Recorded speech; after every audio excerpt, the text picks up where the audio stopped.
শেখ হাসিনা খুব ঘনিষ্ঠ ব্যক্তিরা এই সরকারে রয়ে গেছে।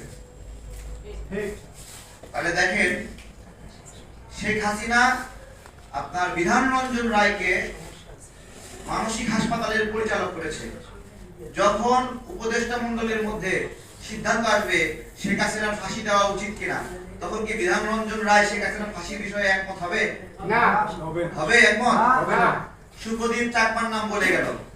শেখ হাসিনার একবার খুব কাছের একটা দালাল। শেখ হাসিনা চলে যাওয়ার পরে এই যে পাহাড়ে অশান্তি হলো না, এটা সুপ্রদীপ চাকমার কাজ। পাহাড়ে কিছু জাতি গোষ্ঠী সুপ্রদীপ চাকমার বিরুদ্ধে আন্দোলন করেছিল। সেই দিন একজন বাঙালিকে হত্যা করলো। ভালো করে দেখেন, এই হত্যায় যে 3 জন মানুষের নামে মামলা হয়েছে তারা সবাই আওয়ামী লীগ নেতা।